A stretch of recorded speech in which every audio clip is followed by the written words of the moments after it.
Marcus is standing in his garage at 11 p.m.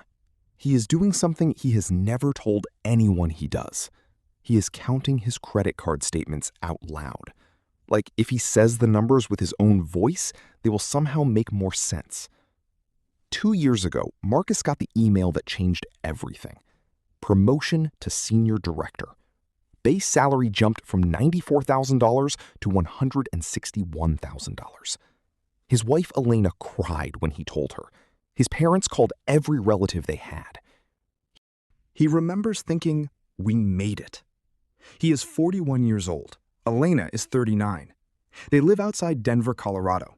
Combined household income today, $241,000 a year.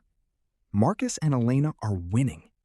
And yet, standing in that garage, Marcus has $1,140 in his checking account, 12 days before the next paycheck, and a stomach that will not unclench. This is not a story about overspending. Marcus does not buy jet skis. He does not gamble. He has never bought a single thing he would call frivolous. This is a story about a slower, quieter mechanism. One that has no name most people would recognize. But it has a very precise name: lifestyle creep. And it is not a character flaw. It is math. And I am going to show you exactly how it works. When Marcus made $94,000, the family lived in a 1,400 square foot townhouse. Rent was $1,650 a month. They drove a 2014 Honda CR-V with 110,000 miles on it. Grocery budget was $620 a month. Marcus packed lunch 4 days a week. This was not deprivation. Marcus describes this period, honestly, as some of the happiest years of his marriage. Then the promotion happened. And here is the part nobody warns you about. Nothing dramatic happened at first. There was no single reckless purchase. There was a sequence of completely reasonable-sounding decisions, each one small enough to feel invisible.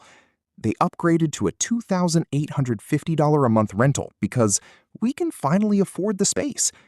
They leased a new SUV for $612 a month because the old CR-V didn't feel right anymore for a family at their level. Elena hired a weekly cleaning service, $220 a month, because we're too busy to justify not having help. They started eating out 4 nights a week instead of 1, adding roughly $900 a month to what used to be a $620 grocery bill.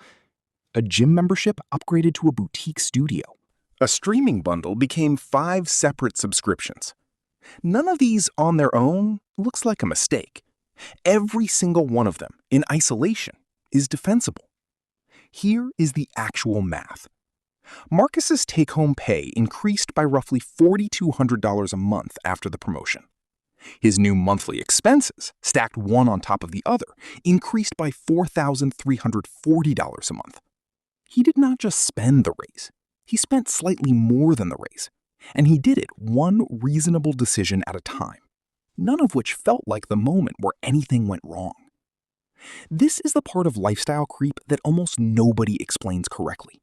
It is not about willpower. It is about the fact that your identity updates faster than your bank account does.